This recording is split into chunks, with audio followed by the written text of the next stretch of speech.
Hasninda Ramadhani yang merupakan seorang artis FTV ini mendapat teror blackmail yang berisikan video syur. Video tersebut dikirimkan oleh oknum yang tidak diketahui ke email dan akun Instagramnya.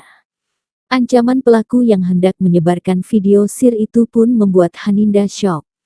Kuasa hukum Hasninda, Prabowo Febrianto mengatakan bahwa pelaku pertama kali menghubungi Hasninda melalui pesan direct message di Instagram. Selanjutnya pelaku mengaku memiliki video syur Hasninda dan mengancam akan menyebarkannya.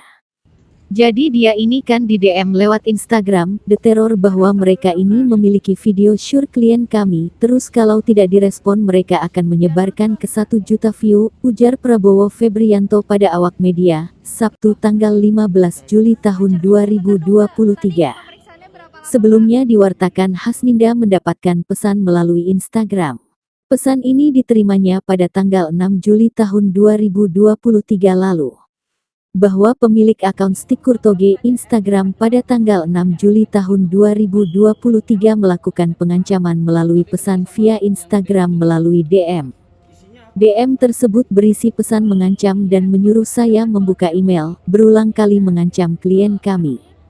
Tak tinggal diam, Hasninda pun memutuskan untuk membuat laporan polisi. Awalnya minta 9 juta rupiah, kemudian terakhir 20 juta rupiah. Tetapi Ninda belum transfer, ujarnya. Sementara itu, Kabid Humas Polda Metro Jaya Kombes Pol Trunoyudo Wisnu Andiko membenarkan atas laporan yang dibuat Hasninda Ramadhani ke Polda Metro Jaya. Trunoyudo menyebutkan, pihaknya akan melakukan pendalaman terhadap laporan Hasninda